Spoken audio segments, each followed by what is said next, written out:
सन 1565 मुस्लिम शासकों द्वारा भारत पर काबिज हुए लगभग 600 साल बीत चुके थे।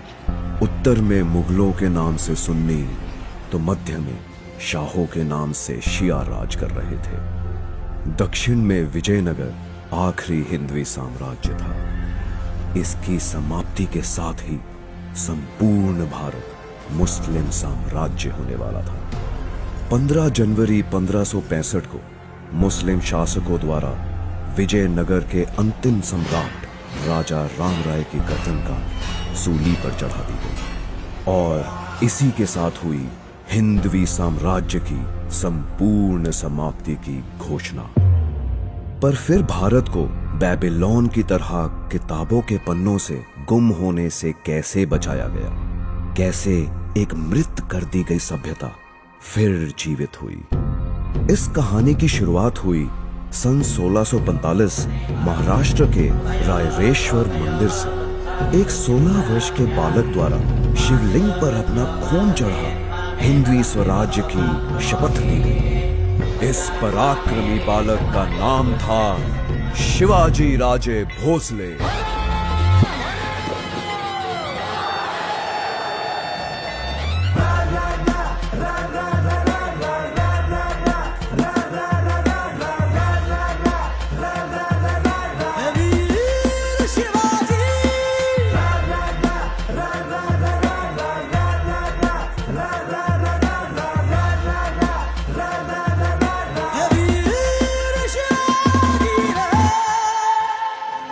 केवल 16 वर्ष के इस बालक ने 2000 की सेना के साथ विश्व की सबसे बड़ी सल्तनत को चुनौती दे डाली। एक एक कर वो मुगलों व शाहों के किले जीतने लगा। सन 1659 में मुस्लिम जगत के सबसे खूंखार सिपह सलार अफजल खां को शिवाजी से निपटने के लिए भेजा गया।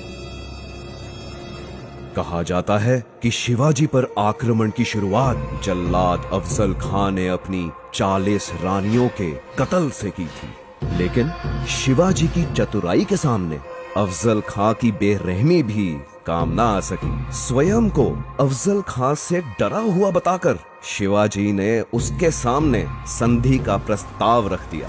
अहंकार में मदहोश अफजल खां चंद सैनिकों के साथ संधि करने शिवाजी के किले में दाखिल हो गया। शिवाजी ऐसा मौका चूकने वालों में से न थे। शिवाजी द्वारा अफजल खां का अंत कर मुस्लिम सल्तनत को बड़ी मात दे दी गई। इसके बाद कोल्हापुर, पवनखिंड, उम्बेरखिंड, चाकन, कल्याण, सिंहगढ़, पुरंदर और पुणे जैसे दर्जनों युद्धों में शिवाजी द्वारा मुस्लिम सल्तनत की जड़ें हिला दी। शिवाजी को रोकना नामुमकिन सा हो गया था। ऐसा लग रहा था मानो दक्षिण में विजयनगर का हिंदवी राज फिर से जन्म ले रहा हो। पर औरंगजेब भी जोश में होश खोने वालों में से नहीं था। कुछ दिन के धैर्य के बाद उसने एक दिलचस्प दांव खेला। अपने अधीन हिंदू राजा जय सिंह को उसने शिवाजी के मुकाबले में खड़ा कर दिया।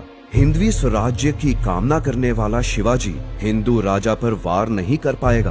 औरंगजेब ये बात भली भांति जानता था और ऐसा ही हुआ। शिवाजी को पहली बार पीछे हटना पड़ा। जीते हुए 35 में से 23 किले मुगल सल्तनत को वापस करने पड़े।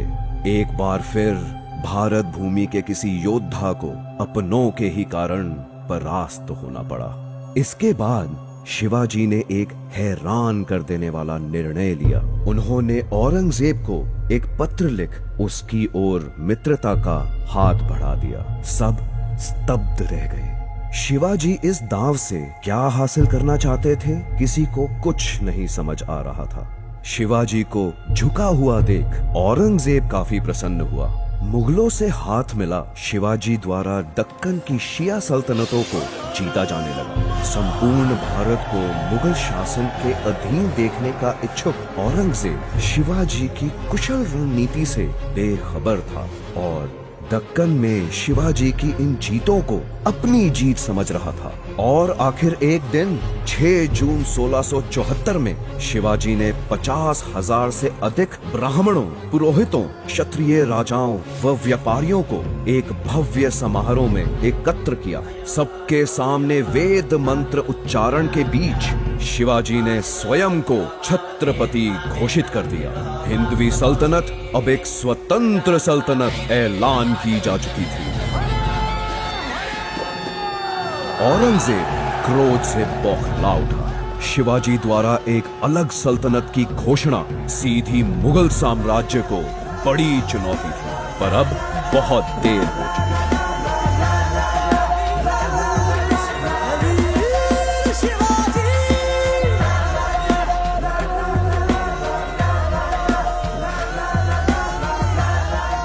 औरंगजेब के साथ संधि की आड़ में शिवाजी द्वारा अपार शक्ति इकट्ठी की जा चुकी थी। सैकड़ों किलों को फतेह कर हिंदवी सल्तनत का प्रभाव पूरे दक्षिण भारत में फैला दिया गया था और अब उत्तर के मुगल साम्राज्य से निपटने का समय था। लेकिन एक दिन 3 अप्रैल 1680 को अचानक शिवाजी की मृत्यु की खबर आई। सभी की धड़कनें रुक सी गई, समय थम सा गया। निकटतम लोगों द्वारा उनकी मृत्यु का कारण तेज बुखार बताया जा रहा था। एक बार तो आजाद भारत का सपना चकनाचूर होता दिखने लगा, पर इसके विपरीत शिवाजी द्वारा सुलगाई राष्ट्र प्रेम की आग उनकी मृत्यु के बाद और भी तीव्र हो उठी। बाजीराव पेशवा, राणोजी सिंधिया, मल्हर राव होलकर, रघुजी भोसले, दामाजी गायकवाड़, महदाजी शिंदे, दत्ताजी राव, धन्नाजी जाधव जैसे एक से एक राष्ट्रभक्त हिंदवी साम्राज्य से पैदा होने लगे।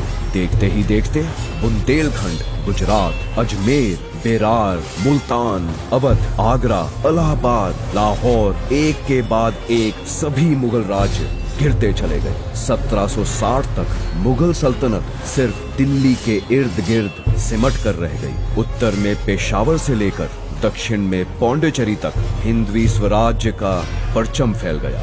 इस प्रकार छत्रपति शिवाजी द्वारा भारत की सभ्यता को बेबीलोन की तरह किताबों से गुम होने से बचा लिया।